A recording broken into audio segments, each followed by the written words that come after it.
we have some swing and miss guys on our club, and I think you're going to see that improve over the course of the year. I also think that we've just faced Tampa and now Milwaukee, two of the best pitching staffs in baseball, and guys that have really good stuff that's power arms.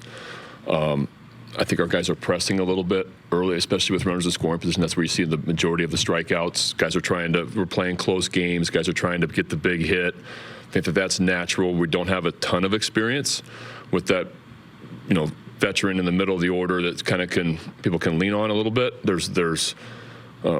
We have guys that historically don't walk much and swing and miss, but they also can do damage, and they also have the opportunity to improve.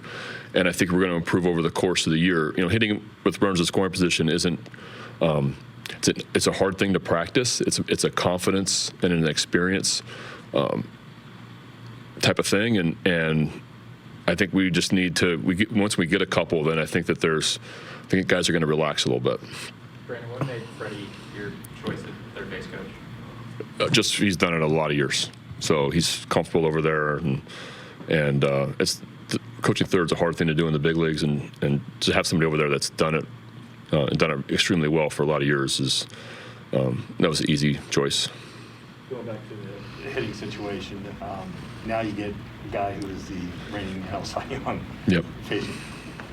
What do you know about him, and what's the best way to attack that guy? I saw Corbin when he first got to the big leagues. He was a reliever. He thought he was going to be good. He liked his arm. He didn't know it was going to look like this. His stuff is some of the best stuff in baseball. Just his fastball cutter mix, when he's on, it's extremely tough to hit. It's ultra competitive, obviously, and we're gonna have our work cut out for us. He was a little bit off his first start. I was just talking to some guys. Right now we're in our 4th or 5th week of spring training in a normal season. So maybe guys aren't quite there. I think we face some pitching that has been, but he's got elite stuff, and we got to just try to take quality at bats against him, and hopefully we can get a couple big hits. John Means says it's a perfect inning through 7 innings tonight, throwing 80 pitches. How do you handle that? A what? A perfect game through 7 innings, throwing 80 pitches. How do you handle that? Well, that's a great scenario, Nate. Let's hope that happens, so I have to make that decision. 7 perfect with 80 and no traffic, he's going to go back out. He's going to go back out. He's going to go back out? He's going to go back out. If he's got 7 perfect innings with 80 pitches, he's going back out. That's a promise. You guys, Felix in his bullpen, you knew the velocity obviously plays. What has his changeup allowed him to do over these 2 outings he's had? Yeah, it's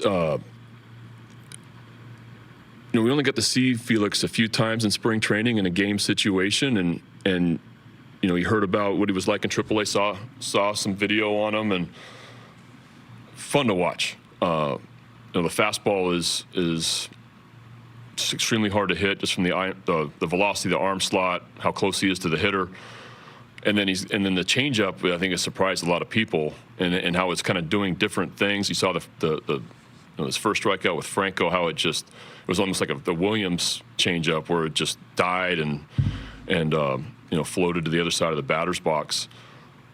I think he's still getting comfortable. He's shown flashes of a good breaking ball also, but it's fun to put him in there, and it's fun to watch him right now.